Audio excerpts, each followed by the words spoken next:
I think if you can create something that, like all of the classics, like or the ones that, like the books that keep finding new readers every generation, I think they find that because those authors wrote something that was true to themselves, and they really tapped into something that's very, like, I don't know what the word is, but very, like, connected to just, like, anyone who read, like Lord of the Rings is a great example. Every single generation that it's totally timeless, but he wasn't writing for a market. He wasn't writing for, he wrote a story he wanted to tell, and he put his whole heart and soul into it, you know? And that's the kind of thing that has more lasting power, because it's like you're writing for yourself in the present, and there's no telling what the future will hold for that particular story. You know, that's the beautiful thing about books, is that they exist. Obviously, there's some books that are discontinued, other books that are banned, what have you. But for the most part, stories transcend time in a way that few other things do.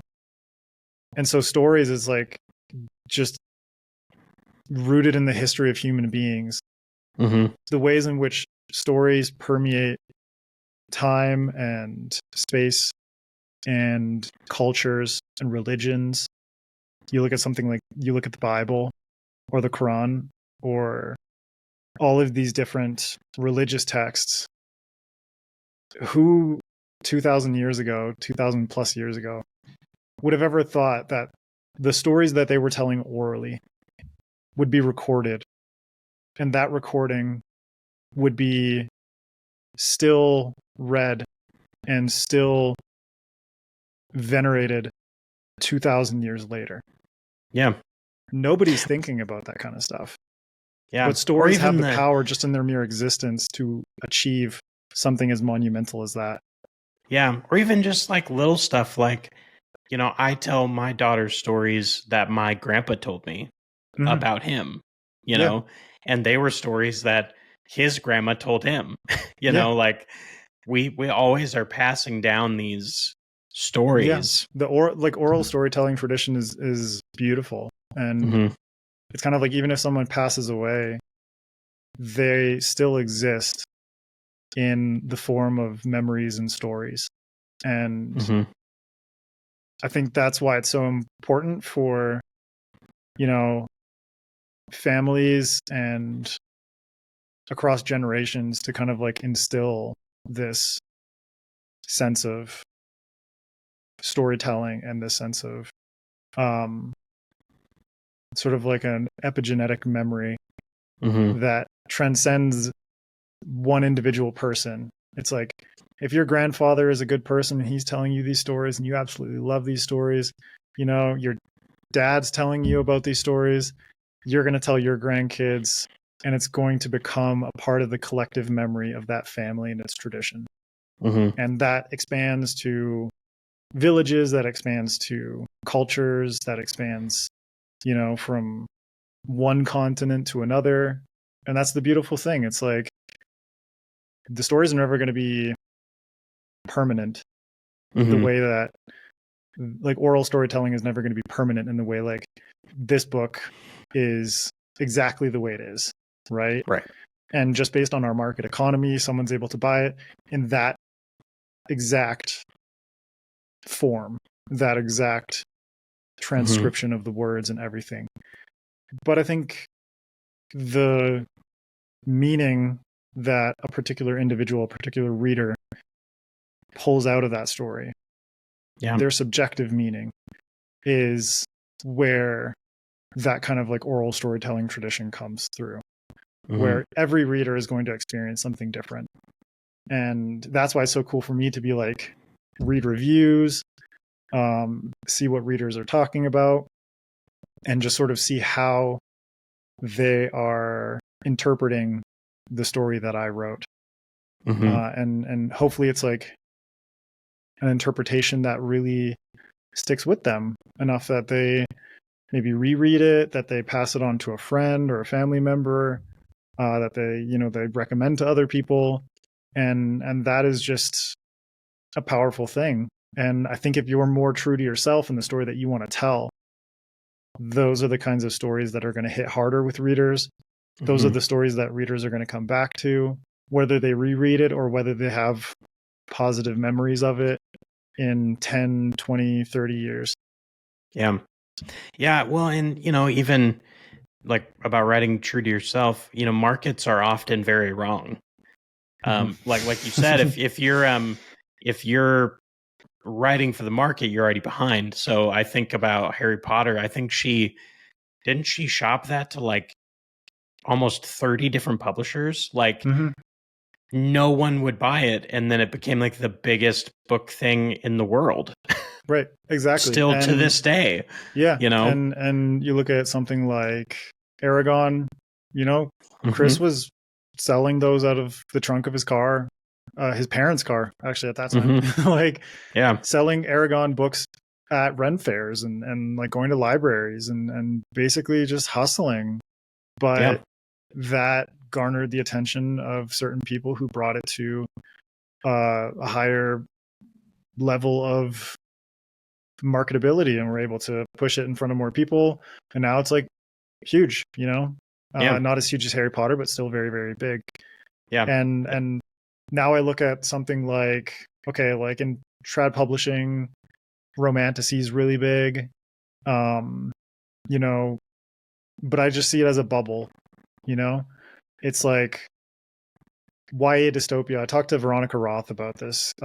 She wrote Divergent, and she, looking back on it, she realized she hit a particular bubble in its prime moment and was able to capitalize on that sort of market capture. That bubble burst. How many people are wanting to pick up and publish dystopian YA? How many people are wanting to write dystopian YA?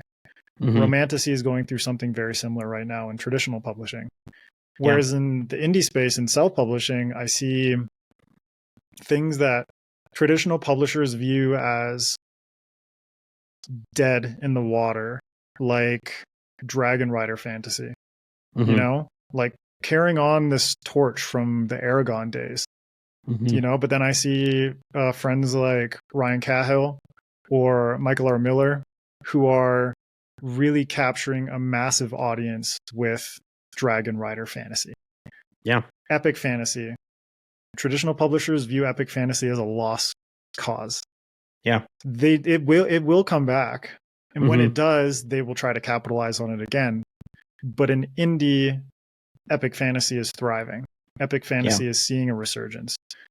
And that's just the difference of certain markets like lit RPG, progression fantasy. Those are huge in indie. And trad has not figured out a way to adapt those genres to the traditional book publishing marketplace. Yeah, I think it's just because I think so. Tell me what you think about this.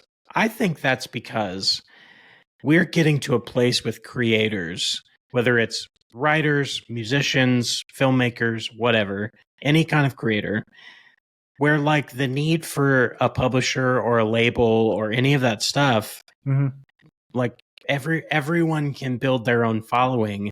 And so I feel like readers or film watchers or, whoever, consumers, we'll bundle them together, are kind of just really loving being able to go straight to the creator.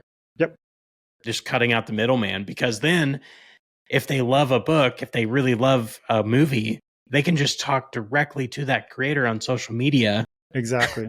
They have direct access. Yeah. Or like on Discord. I know a lot of authors who have a Discord, and fans are able to discuss their books. A lot of the times fans end up becoming beta readers. There are just so many more ways of interaction. There's also so many more ways of publishing now. Like music is a good comparison, because music had just a real explosion with platforms like Bandcamp that gave indie musicians the opportunity to really take their craft into their own hands. And like you said, cut out the middleman. Basically, like, why do I need to get... I know musicians to this day that I met during like my journalism days who are still unsigned, basically releasing, like, some of them have started their own labels. Others are just consistently releasing music and living full time and touring off of music that they create and release themselves. And the book world is going through a similar process where it's like, yeah, like 10-ish years ago, there was the Wild West days of self-publishing where it's like Andy Weir and Hugh Howey and authors like that sort of came up. Yeah. But I feel like now there's a new golden age approaching, and it's much more structured because the platforms that exist are much more approachable for new people to enter into the market and know, if I want to, basically, like, if I want to publish a paperback book, there are steps that I can take in order for this thing to become a reality. Yeah. Without being involved in the world of agents and traditional publishers and editors and that sort of sphere. There are the resources in terms of platforms.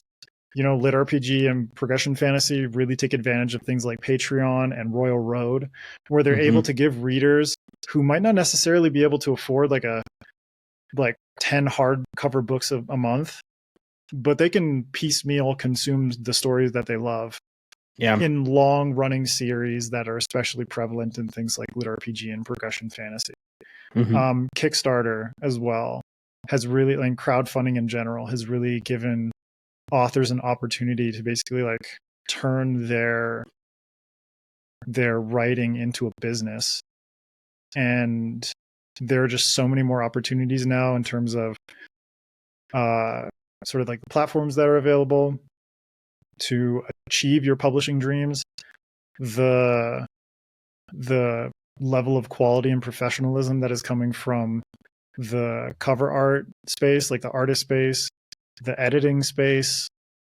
There are more printers that our authors can work directly with in order to make special editions or to just take publishing completely into their own hands.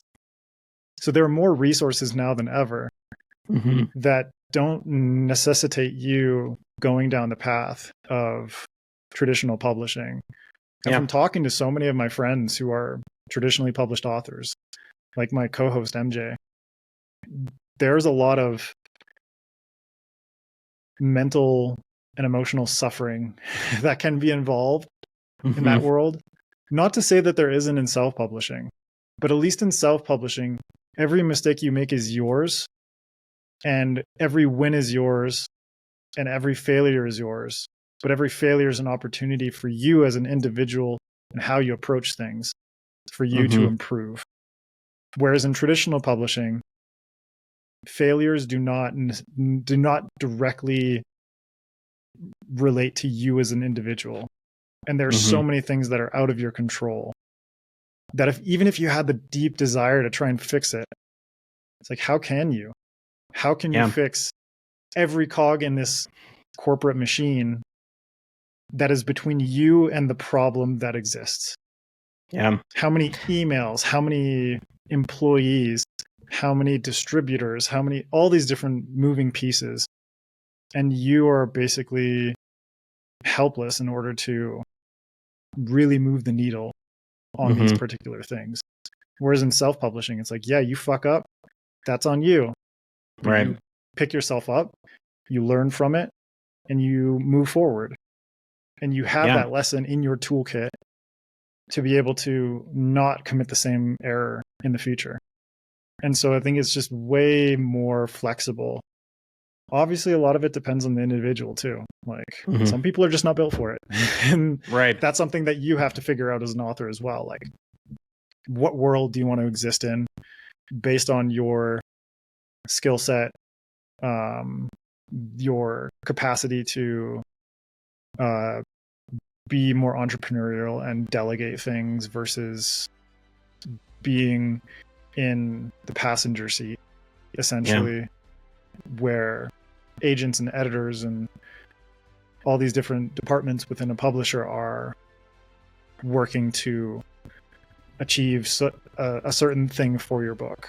So it just depends on your personality, depends on what you feel you're capable of.